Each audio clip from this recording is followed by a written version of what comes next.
Hello বন্ধুরা, আমি সোমনাথ। আমার এই চ্যানেল সোমনাথ পাল কনসালটেন্সি, এখানে একটা নতুন ভিডিও নিয়ে আজ আবারও আমি চলে এসেছি। আজকের ভিডিওটা হলো যে আমাদের এই যে 2024 পেরিয়ে যাচ্ছে, শেষ 2-3টে দিন বাকি আছে। তো এই 2024 আর ঠিক 2-3টে দিন পর 2025 আমরা কিভাবে আমাদের ক্রিসমাসকে কাটিয়েছি সেটা that does not matter, but আমরা কিভাবে নেক্সট ক্রিসমাসকে কাটাবো। although we are not all Christian, আমরা কেউই খ্রিশ্চান না, হয়তো অনেকেই খ্রিশ্চান নয়, আবার অনেকে যারা দেখছো তাদের মধ্যে কেউ হয়তো খ্রিশ্চান আছো। তো যে ক্রিসমাস, এটা হচ্ছে আমাদের একটা সিনোনিম, বা তুমি বলতে পারো যে এটা একটা মেটাফর হিসেবে ইউজ করলাম। But the main fact is যে আমরা এই ক্রিসমাসটাকে কিভাবে কাটিয়েছি, বা এই বছরের সমস্ত প্রোগ্রামগুলো, অনুষ্ঠানগুলোকে কিভাবে কাটিয়েছি, অ্যান্ড নেক্সট ইয়ার কীভাবে কাটাবো, তার ভিতর একটা ডিফারেন্স থাকাটা খুব ইম্পর্টেন্ট বলে আমার মনে হয়। তার কারণ হলো, আমরা যে স্টেটে আছি বা যে অবস্থাতে আছি, আমরা সবাই চাই যে নেক্সট ইয়ার এর স্টেটটা আরেকটু বাড়বে, বা এই অবস্থাটার আরেকটু পরিবর্তন হবে। তো সেটার জন্য আমরা কি কি স্টেপ নিয়েছি সেগুলো আমরা যদি খুব ভালো করে দেখি, তাহলে দেখা যাবে সেই স্টেপগুলো কোনোটাই কমপ্লিট স্টেপ নেওয়া হয়নি। মানে একটা ধরো অর্ডার করলে অনলাইনে, তুমি কি দেখো যে তোমার অর্ডারটাকে ট্র্যাক করার জন্য যে কখন এটাকে অর্ডারটা প্লেস হয়েছে, কখন শিপ হচ্ছে, কখন তোমার ডেস্টিনেশনে পৌঁছাচ্ছে, বা অর্ডারটা এখন কত দূর আছে, এইভাবে কি তুমি নিজেকে দেখেছো? বা আমরা কতজনই বা এইভাবে নিজেদেরকে অ্যানালিসিস করেছি যে একটা কাজে নামার পর সেই কাজে কতটা নিজেদের প্রফিসিয়েন্সি নিয়ে আসতে পেরেছি সেটাকে দেখেছি। আমরা হয়তো অ্যাকাউন্ট বা যদি হিসেব করতে থাকি, তাহলে হয়তো বছরে 10টা নতুন নতুন জিনিস শিখেছি, কিন্তু কটা জিনিস 10টার ভিতর খুব প্রফিসিয়েন্সির সঙ্গে শিখেছি, বা খুব ভালো করে বললে এটা দাঁড়ায় যে কটা জিনিসের ওপর নিজেদের যে মাস্টার লেভেল অর্জন করেছি, যে সেই জিনিসটাকে আমি যতটা কনফিডেন্সের সঙ্গে শিখেছি, ঠিক ততটা কনফিডেন্সের সঙ্গেই আমি নতুন একজনকে শেখাতে পারবো। ভেবে দেখো যে এরকম হয়তো খুব একটা বা দুটো আছে, এবং সেই দুটো স্কিল সেটের ওপরে তুমি এখনও কোনো কাজ পাওনি, কিংবা সেই দুটো স্কিল সেটকে বাদ দিয়ে বাকি যে 8টা স্কিল সেট তুমি অর্জন করেছিলে, সেই 8টা স্কিল সেটের ভিতটা এখনও নড়বড়ে, যার কারণে তুমি হয়তো একটু বেটার কিছুর দিকে ঝুঁকতে চাইছো, কিন্তু সেটা ঝুঁকতে পারছো না, কারণ ওই নড়বড়ে স্কিল সেট নিয়ে কোনো কাজ হয় না। এবার আসি এর পরের পয়েন্ট, এটা এই জিনিসটা হচ্ছে সবথেকে বড় আমাদের শত্রু। আমি বারবারই বলেছি ভিডিওয়ে, বারবারই উল্লেখ করেছি যে স্ক্রিন টাইম। আমরা প্রত্যেকেই ভাবি যে এই একটা রিলস দেখে নিই, ছেড়ে দেবো, বা এই ভিডিওটা দেখে নিই, এরপরে ভিডিওটাকে ছেড়ে দিয়ে, বা ইউটিউবটাকে ছেড়ে দিয়ে, বা যে সোশ্যাল প্ল্যাটফর্মটায় আছি সেটাকে ছেড়ে দিয়ে চলে যাব। কিন্তু at the end of the day সেই জিনিসের রেসপেক্টে অন্য কিছু একটা এসে পড়ে, বা সেই জিনিসের লেজ ধরে অন্য একটা জিনিস চলে আসে, এবং সেই জিনিসটা যখন চলে আসে, আমরা আমাদের মনকে কোনোভাবেই রেজিস্ট করতে পারি না যে আমি তো প্রতিজ্ঞা করেছিলাম নিজের কাছে যে আমি এটা ছাড়া অন্য কিছু দেখবো না, এটা দেখার পর আমি এটাকে ছেড়ে দেবো, সেটা আমরা করতে পারছি না। কিংবা ওপর থেকে একটা নোটিফিকেশান চলে আসলো, কোনো একটা কেউ মেসেজ পাঠিয়েছে, সেটা রিপ্লাই দিতে আর একটু সময় লাগলো, তারপরে মনটা ঘুরে গেল যে আর 10 মিনিট বাদে পড়তে বসি, বা 10 মিনিট বাদে কাজে বসি। এমন করতে করতে ওই স্ক্রিন টাইম, একবার ফোন ধরলে 2 ঘন্টা। এবার 2 ঘন্টার পরে যে তুমি আবার কাজে কনসেন্ট্রেশন করবে সেটাও সম্ভব নয়, কারণ কাজে কনসেন্ট্রেট করতে গেলে মিনিমাম 23 থেকে 24 মিনিট লাগে, এটা সায়েন্স বলছে। তাহলে প্রতিবার ওই 23 থেকে 24 মিনিট করতে করতে দেখা যাবে যে দিনের মধ্যে 5-6 ঘন্টা এমনি নষ্ট হয়ে যাচ্ছে, আর ওই 2 ঘন্টা করে তো 7-8 ঘন্টা এমনি চলে যাচ্ছে।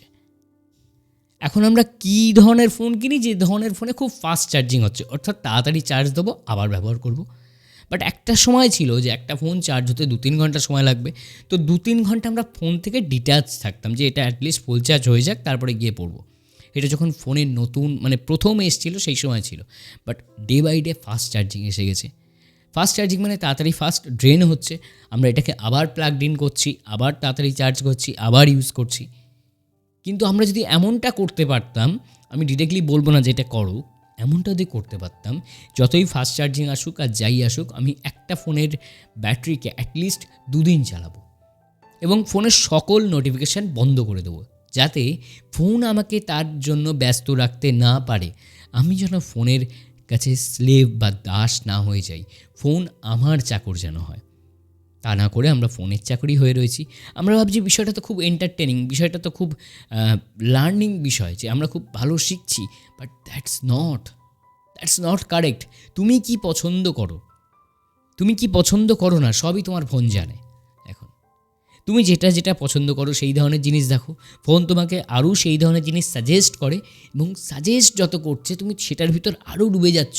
অ্যান্ড এটার জন্য মাথায় বসে আছে আর্টিফিশিয়াল ইন্টেলিজেন্সে অনেক বড় বড় মাথার মানুষ, তারা কিন্তু ফোন ঘোটে না, কিন্তু তাদের প্রচেষ্টা সবসময় এটা থাকে, বা তাদের কাজই এটা থাকে যে তোমাকে কীভাবে ফোনের ভিতর ডুবিয়ে রাখা যায়।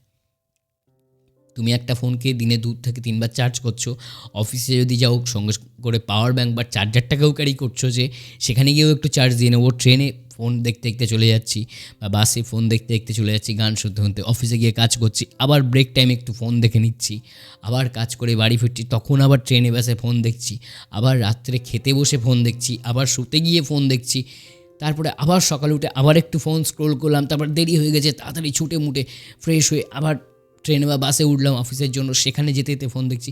ফোন দেখার কোনো রিপ্লেসমেন্ট হচ্ছে না। কিন্তু আগে কি ছিল? আগেকার দিনের পুরনো সিনেমা দেখো, আগেকার দিনের পুরনো মানুষদের কথা শোনো, তোমার জ্যাঠার বাড়ি বা দাদুর বাড়ি দেখো, কত বুক শেলফ আছে, কত বই আছে অজানা, কারণ তখন ফোন ছিল না। আর এখন ফোন এসে তুমি হিসেব করে দেখো তো, তুমি নিজে হাতে কতগুলো বই কিনেছো, আর যে কটা কিনেছো সেগুলো কি ফুল কমপ্লিট করে পড়েছো? আমি তো পড়িনি। এটা আমি স্বীকার করছি যে আমি কমপ্লিটলি সমস্ত বইগুলো পড়তে পারিনি। আর আমার ঘর দেখো পুরো ফাঁকা, বইটাই অত নেই। কিন্তু আমি এই পর্যন্ত 5-6টা ফোন ব্যবহার করে ফেলেছি, এবং যেটা থেকে আমি খুব রিগ্রেট করি আজ। আমি বুঝি যে এটা খুব ভুল কাজ করেছি। কিন্তু তোমার ভিতর যদি এই রিগ্রেটটা আসে যে আমি ফোনে টাইম স্পেন্ড আর করব না, আমার যতটুকু দরকার ততটুকুই, বা প্রথমে নিজেকে এই টার্গেট দেবো যে আমি দিনে বা দুদিনে একবার ফোনকে চার্জ করব, বাকি 2 দিন পর আবার চার্জ করব। 2 দিন যে করে হোক আমার ফোনের ব্যাটারিকে আমাকে নিয়ে যেতেই হবে। তাতে যত কম কন্টেন্ট ক্রিয়েট বা কন্টেন্ট কনজামশান হয় ততই ভালো। তাতে যা হয় হয়ে যাক, আমি কম করে কন্টেন্ট কনজাম করব। সেটা ট্রেনে যেতে যেতে খুব বোরিং লাগলে লোকজনের কথা শুনবো, কানে হেডফোন দিয়ে বসে থাকবো না। আমরা কি করি এখন, কানে হেডফোন দিয়ে ফোন দেখতে শুরু করছি, পাশের যে বাদাম ভাজা উঠছে, লেবু বিক্রি উঠছে, সেগুলোর দিকে তাকাচ্ছি না। তারা ভাবছে কাদের কাছে আমি বিক্রি করতে এসেছি, কাদের জন্য আমি বিক্রি করতে এসেছি, আমারও তো খেয়ে পড়ে বাঁচতে হবে আমাকেও। মানুষ আর কিনছে না, যাচ্ছে না, ফোনেই অর্ডার করে দিচ্ছে। ব্লিঙ্কিট এসে গেছে, সুইগি এসে গেছে, অর্ডার ফোনে, সব কিছু ফোনে, খাবে ফোনে, দেখবে ফোনে, চলবে ফোনে, গল্প করবে ফোনে, কমিউনিকেশনটাও ফোনে। এটা কিন্তু আজকের জগতের সবথেকে বড় শত্রু। আর এই জিনিসটাকেই আমরা লাখ লাখ টাকা দিয়ে কিনছি, ঘরে আনছি, সবথেকে বড় শত্রু। আর এই জিনিসটাকে আমরা সবথেকে বেশি ভালোবাসি। সারাক্ষণ ফোন ছাড়া চলে না। একটা মানুষ একটু বড় হচ্ছে ফোন লাগবে। আগে বাচ্চারা যখন খেতে চেত না, হাতে খেলনা দেওয়া হতো, বা মা গল্প বলতেন, ঠাকুমার বা দাদুরা গল্প বলতেন। এখন ওসবে কিছু চিঁড়ে ভিজবে না, ওসবে আমার ফোন দরকার, তাকে ফোন দিতেই হবে। তার জন্য বাড়িতে একটা ফোন রেখে দেওয়া হয়, সে গেম খেলবে, সে বসে বসে কন্টেন্ট দেখবে। কন্টেন্ট তো না, সোয়াইপ অ্যাপ করে যাচ্ছে বাচ্চা। তুমি একটা বাচ্চার হাতে ফোন দিয়ে দেখবে যে সবসময় সোয়াইপ অ্যাপ করতে ব্যস্ত, সে কন্টেন্ট কিছু কনজিউম করছে না, সোয়াইপ অ্যাপ করছে শুধু। সারা দিন ধরে তার কাজটাই ওটা যে শুধু সে সোয়াইপ অ্যাপই করে যাবে। এটাই আজকাল uses. And last point, that is communication. যেটা বললাম যে আমরা খুব ভালোবাসি যে মানুষের থেকে দূরে থাকতে। দ্যাট মিন্স মানুষের সঙ্গে যে টাচ বা কানেকশান, কমিউনিকেশান, এটা ওভার দ্য ফোন হলে ভালো।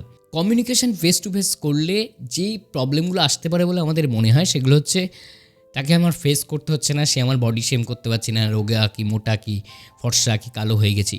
2 হচ্ছে আমার কোনো খরচা হচ্ছে না। 3, কি এম্বারেসিং সিচুয়েশানে পড়বো সেটাকে আমার ফেস করতে হচ্ছে না। বেসিক্যালি এইগুলো।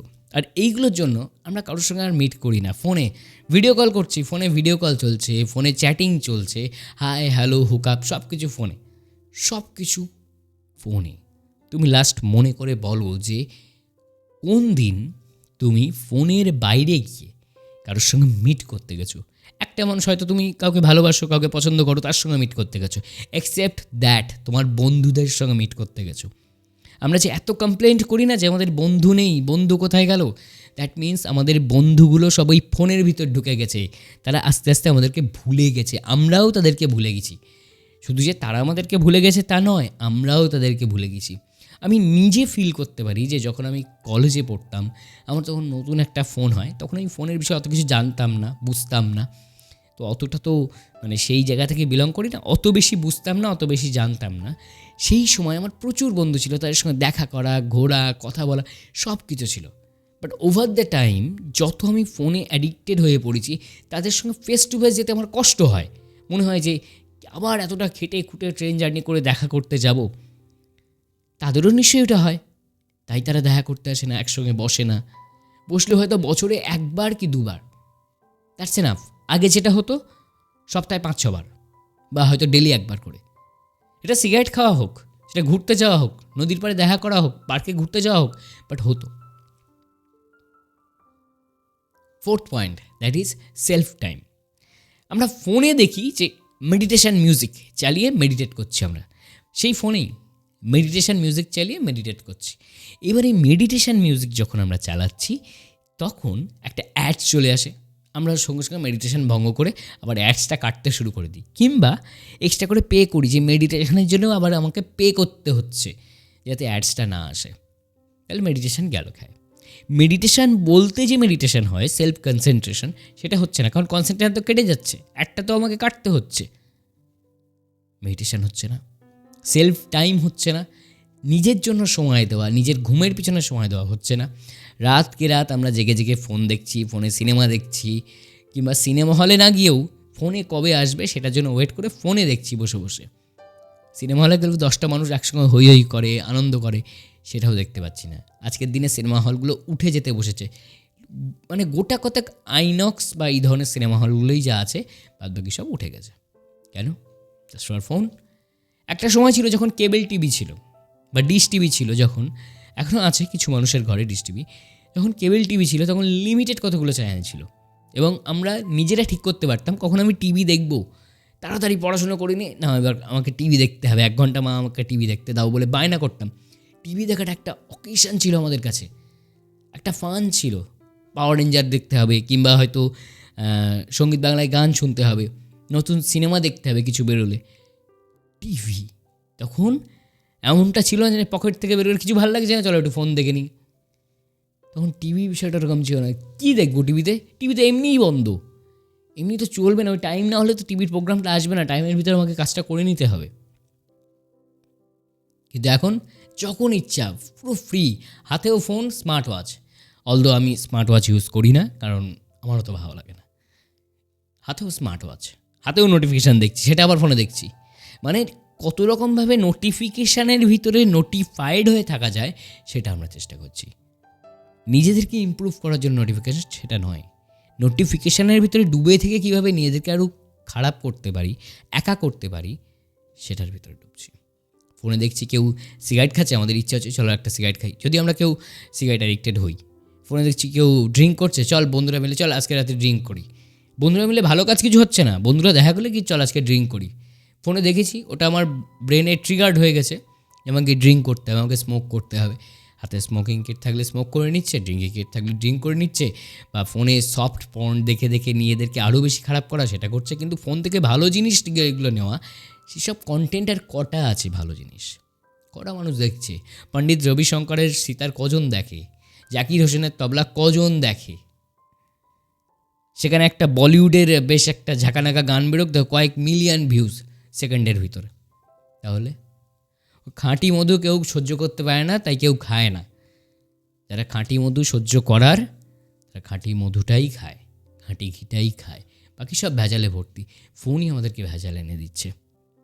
মেডিটেশান হচ্ছে না, সেলফ কনসেন্ট্রেশন হচ্ছে না, নিজেদেরকে দেওয়ার মতো সময় হচ্ছে না, আমাদের আশেপাশের সময় বা রিলেশানগুলোই দেওয়ার মতো সময় হচ্ছে না। আর সবসময় কি competition, last point, that is competition. যে আমরা ফোনে সবসময় দেখছি যে আমার বয়সী কেউ একটা এই জায়গায় পৌঁছে গেছে, আমি কেন যেতে পারিনি, সেটা নিয়ে আমি ডিপ্রেসড। মন খারাপ। আগে ছিল আমার মন খারাপ, কি ওই বন্ধুটার গাড়ি আছে আমার কেন গাড়ি নেই, ওই বন্ধুটার খেলনাটা আছে আমার কেন নেই, বাড়িতে বায়না করা, মন খারাপ। এটা এক জিনিস, বাট দ্যাট ইজ মন খারাপ মানে যে আমার কেন ওটা নেই, আমি কেন ওই জায়গাটা যেতে পারিনি, নেই এক জিনিস, কেন পারিনি। সেটার জন্য আবার কিছু কিছু কোম্পানিজ আছে যারা আমাদেরকে বলছে তুমি এটা করো, এই কোর্সটা করলে তুমি এই জায়গায় পৌঁছে যাবে, এই বছরের মধ্যে চাকরি করতে পারবে, এত বেশি ইনকাম করতে পারবে। এই যে কম্পিটিশানে ঢুকে যাচ্ছে একের পর এক, আরও বেশি ডিপ্রেসড, আরও বেশি শরীর খারাপ, আরও বেশি মন খারাপ, আরও বেশি হেলথ খারাপ, আরও বেশি স্ট্রেস, সব এনে দিচ্ছে আমাদের এই ফোন, যেটাই তোমরা এই ভিডিওটা দেখছো। তো এই বছর যদি সংকল্প নাও, বেশি কিছু না, একটা সংকল্প যে আমি 2 দিনে একবার ফোন চার্জ করব। প্রথমে এটা নাও, আস্তে আস্তে সব চলে আসবে। রিডিং, রাইটিং, স্পিকিং, কমিউনিকেশন একে অপরের সঙ্গে, এভরিথিং উইল বি সর্টেড। আজকের মতো ভিডিও এখানে শেষ করছি। সবাই ভালো থেকো, সুস্থ থেকো, অ্যান্ড মোস্ট ইম্পর্টেন্টলি ফোনের স্ক্রিন টাইম কম করো এবং সমস্ত নোটিফিকেশান যেগুলো আছে সব বন্ধ করে দাও। তুমি ডিসাইড করবে কখন তোমাকে ফোন দেখতে হবে, ফোন তোমাকে খোঁচাবে না, চলো আমাকে দেখো, চলো আমাকে দেখো, চলো আমাকে দেখো। No, you will decide when you need your cell phone or how many times you need your cell phone. Your cell phone will not charge you to choose your phone again. ভালো থেকো সবাই।